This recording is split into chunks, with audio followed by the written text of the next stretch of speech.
In this universe, Earth is protected by a group of superheroes called the Heroics. When a damaged satellite is found in the atmosphere, Miracle Guy and Techno fly up there to investigate and find a whole army of alien ships waiting for them, which easily knock them out and send them plunging back to Earth. This incident is on the news, which for now calls it a training exercise. Marcus Moreno, the former leader of the Heroics that now only works at the hero's office, is watching this and getting increasingly worried, which is noticed by his daughter Missy Moreno, who has no powers whatsoever. After promising her everything is fine and he won't be rejoining the team as promised, Marcus drops Missy at school, then goes to work at the superheroes' headquarters, which can only be accessed through a special vehicle activated by a worker's access card. The head of the Heroics program, Ms. Granada, wants to send a couple of heroes against the aliens, but when Marcus shows her exactly how big the alien army is, she accepts to send all of them at the same time, including Marcus himself. Ms. Granada also sends some of her agents to pick up the superheroes' children to get them to safety. On the car ride, Missy talks to Marcus through a special bracelet that works as a communicator that her dad also has, but he only checks on her and doesn't tell her what's going on before hanging up. At headquarters, Missy is locked up with the other sons and daughters of the Heroics, and she gets to meet them and their powers. There's Wheels, whose brain is supercharged and must use a wheelchair because his legs are too strong to support his body.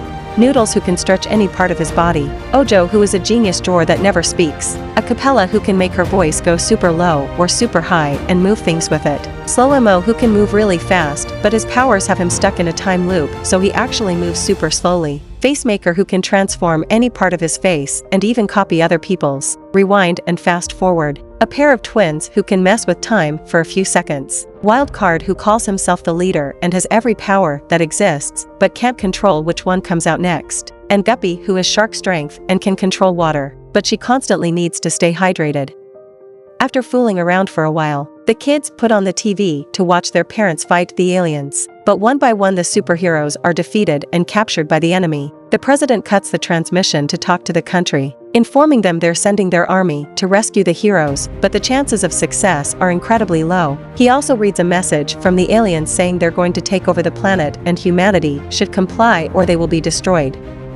Ms. Granada appears on the screen next, telling the children the building is going under lockdown and they should behave. However, Missy thinks they should leave the room because they're about to be attacked. She knows this because she has realized Ojo's drawings show the future, proven by the fact she drew what the kids have done in the room before it happened, and now she has a drawing of an alien breaking in as well. The other children agree to follow Missy's plan, even if Wildcard doesn't like the idea of her having more leadership than him. Facemaker tricks the guards into coming into the vault by teasing some misbehavior among them. Then Guppy beats them up with her shark strength before Noodles steals their access cards. One of the guards manages to press the alarm button, locking them in as the aliens arrive. But Rewind turns back time, so when the guard tries again, Wheels hits him with his chair and Noodles puts them all in handcuffs after stealing a jacket, which he puts on as he stretches his body to look like an adult. The children leave the room with Noodles at the front, but Missy bumps into Ms. Granada and blows up their cover. The kids run as the alarm is raised and almost make it to the door, but it is sealed on their faces. However, they still have a possible escape route: the ceiling hatch.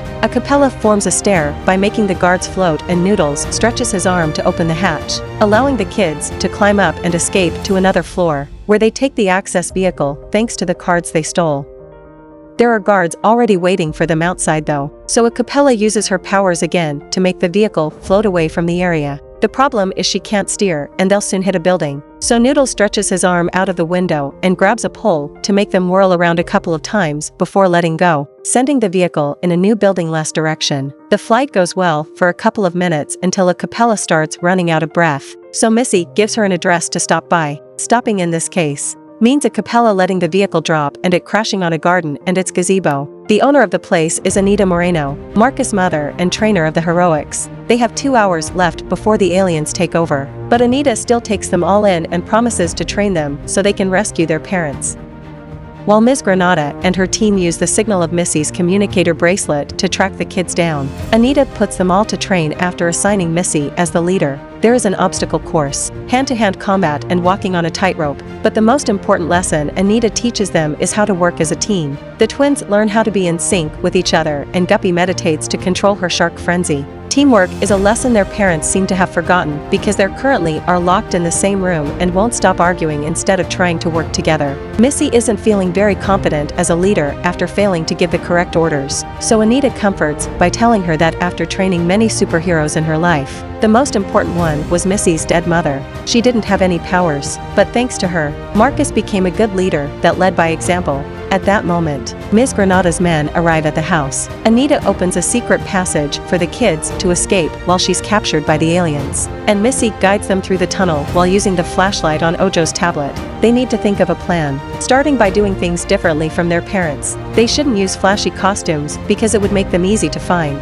They should lure the aliens out of the city so they don't destroy buildings, and just put less attention on themselves in general. Missy has a plan in mind and whispers it to Wild Card while showing him something on the tablet that shocks him. He explains the plan to the others while claiming they thought of it together, and the kids get ready for action. Ojo's drawings predict a supply alien ship landing nearby, so the children find it and get inside. Slow Mo is too slow and almost gets captured by the aliens, but Noodles stretches his arms and drags him inside before Wheels and Guppy press buttons until the ship takes off. It connects to the mothership and the kids enter it after Noodles stretches his neck to check nobody is around. The place is too big and finding their parents could take forever, so Wheels comes up with an idea. Since Granada could find them thanks to Missy's bracelet, he should be able to modify it to use it as a tracker to find Marcus' bracelet too, and therefore all their parents. The group starts following the bracelet signal through the mothership hallways when suddenly, alien tentacles start breaking through the floor and chasing them. They run away, and after a Capella uses her voice to temporarily stop the tentacles so they can reach the door. The children make it to a room with a giant pyramid in it and see the president making arrangements with some strange men to drop that pyramid on Earth in an hour.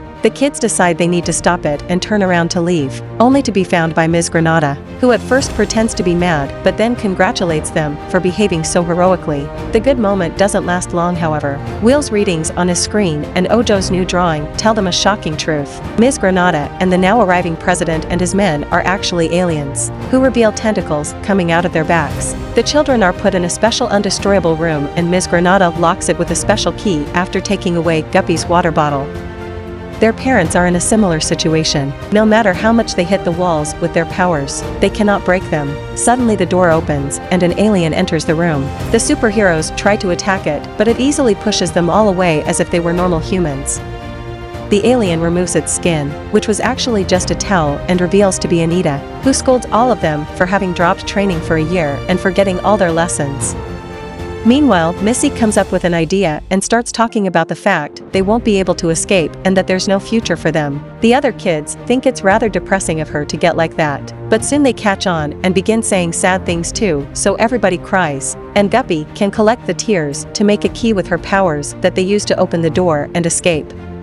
They only have 18 minutes until takeover. Missy thinks they should stop the pyramid, while Wild Card thinks they should rescue their parents and let them handle this. He is angry that Missy took over as a leader and failed, so they end up splitting the group. Wild Card takes Facemaker with him to find their parents, while the rest of the group goes to stop the pyramid from dropping on Earth. Ms. Granada is watching them go through this on the security cameras and, when noticing Wild Card and Facemaker argue with each other and split as well, she decides it's the perfect opportunity to capture Wild Card. They catch him just a moment later, while he's trying to use his powers and failing at it. They take it to another room to interrogate him, but Wild Card answers all their questions with jokes. Meanwhile, the kids arrive at the room with the pyramid, but before they can enter it, they're surrounded by guards. The kids start fighting them hand to hand, except for Guppy, who is trying to stay calm. Missy gives her permission to use her shark frenzy, and Guppy goes all out, taking with her a good amount of guards. Wheels also beats up a nice bunch by sending his wheelchair after them after holding himself up on Noodle's arm. But all these moves aren't enough.